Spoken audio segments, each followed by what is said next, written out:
नमस्कार दोस्तों। देश की राजनीति में ईवीएम आजकल एक बहुत बड़ा मुद्दा बना हुआ है। क्या ईवीएम हैक हो सकती है? क्या ईवीएम में कोई फेरबदल की जा सकती है?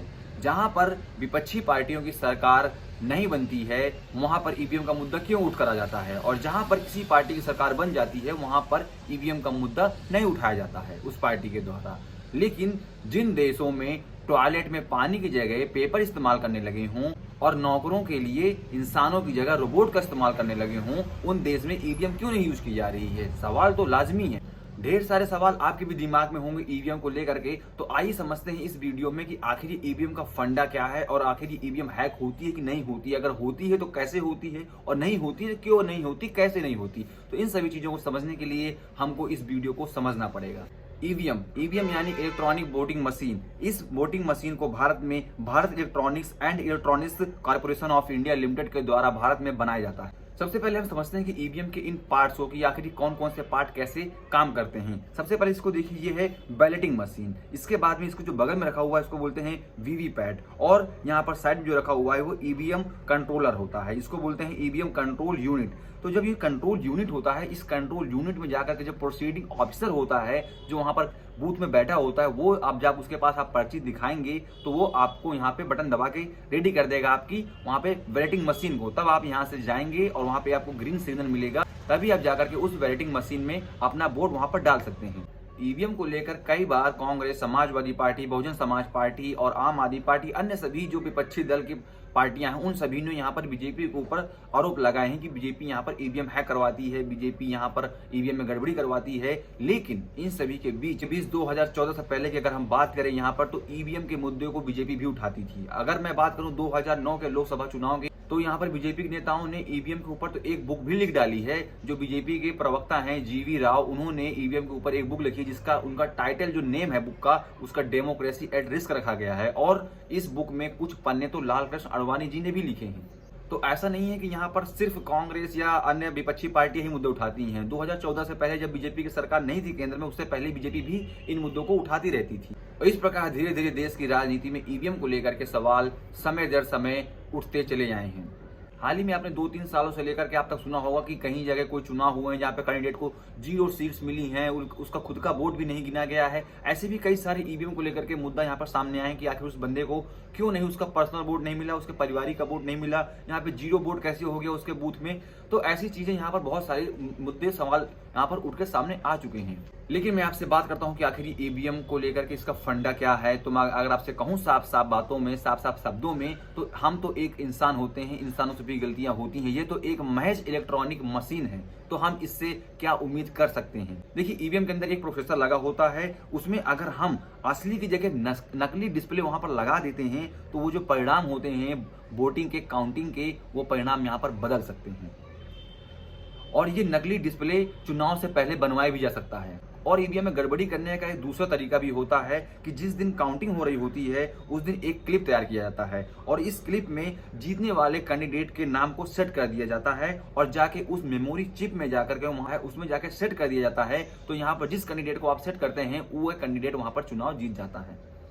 लेकिन ये सभी सवाल एक मशीनी स्तर पर मैंने आपको इनके सबको जवाब दिए हैं। भारत में ये सब कर पाना बहुत ही मुश्किल है, क्योंकि भारत में जहां पर भी ईवीएम रखी होती है वहां पर लाइव स्ट्रीमिंग चलती है। भारत में इतनी कड़ी सुरक्षा होने के बावजूद इतने सारे ये सब काम करने के लिए आपको बहुत सारा समय चाहिए होता है। और इसके बाद में इंडिया में जहां पर भी वोटिंग होती है उसके बाद में वहां पर जो कैंडिडेट के रिप्रेजेंटेटिव होते हैं और जो प्रोसीडिंग ऑफिसर होता है, वो उनके सामने यहाँ पर ईवीएम मशीन को सील करके यहाँ पे टैग लगा के बंद कर देते हैं। लेकिन लोगों के फिर सवाल उठते हैं कि क्या ईवीएम की जगह बैलेट पेपर का इस्तेमाल कर लिया जाए। लेकिन अगर आप बैलेट पेपर की बात करेंगे तो लोग कहेंगे यहाँ पर बहुत सारे पेड़ पौधे काटे जाएंगे, जो कि बहुत सारा पर्यावरण का नुकसान होगा और बहुत सारे यहाँ पर अखबार बर्बाद किया जाएगा। तो मेरी नजर में, मेरी राय में, आप अगर माने तो आपको अगर अखबार ही बचाना है तो आप जो फालतू की जो मैगजीन छपते हैं, फालतू के जो अखबार छपते हैं, फालतू के जो अश्लीलता चित्र वाले जो आप मैगजीन छापते हैं, तो इन सभी चीजों पे आप रोक लगा करके यहाँ पे आप कागज को न बर्बाद करके किसी अच्छे काम में, देश के लोकतंत्र में अगर आपको यहाँ पे कागज को खर्च करेंगे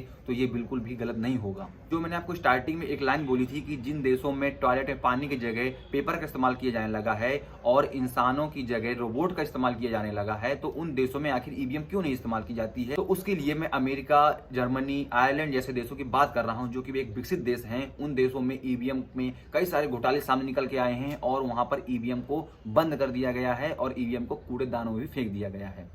तो देखिए, ऐसा नहीं है कि अगर हम भारत में ईवीएम की जगह बैलेट पेपर का इस्तेमाल करेंगे तो बैलेट पेपर बिल्कुल निष्पक्ष होगा। लेकिन बैलेट पेपर भी चोरी हो सकती है, बूथ कैप्चरिंग भी होती थी, पहले भी कई बार देखा गया है। लेकिन आज के इस टेक्निकल युग में, सोशल मीडिया के युग में, अगर ऐसी कहीं कोई घटना घटित होती है जहां पर बैलेट पेपर चुराए जाते हैं, बूथ कैप्चरिंग की जाती है, तो इन सभी चीजों को आजकल रिकॉर्ड किया सकता है। जो भी आरोपी है उसका पता लगा सकता है। लेकिन अगर किसी मशीन के अंदर कोई गड़बड़ी हो सकती है तो इन सब चीजों को खुलासा करना बहुत ही इम्पॉसिबल वाली चीजें होती हैं। तो इस वजह से अगर ये बैलेट पेपर का इस्तेमाल किया जाएगा तो यहाँ पर आरोपी को हम पकड़ सकते हैं और यहाँ पर दोबारा हम चुनावों की मांग भी कर सकते हैं। लेकिन अगर मैं यहाँ पर एक फाइनल निष्कर्ष देना चाहूँ तो आप लोगों में से कुछ लोग मुझे सुझाव देंगे कि भारत जैसे 140 करोड़ की आबादी वाले देश में ये सब कर पाना बहुत ही असंभव हो चुका है। इतनी सारी गिनतियां गिनना बहुत किसी के लिए पॉसिबल नहीं रह गया है। अब तो ये बहुत सारा टाइम टेकिंग हो जाएगा, बहुत समय लेगा। तो मैं आपको बता दूं कि देखिए, कोई भी सरकार जब बनती है तो कम से कम 5 साल तो राज करती ही है। और 5 साल राज करने के उसके पीछे का जो रीजन है कि कोई भी योजनाएं बनाएगी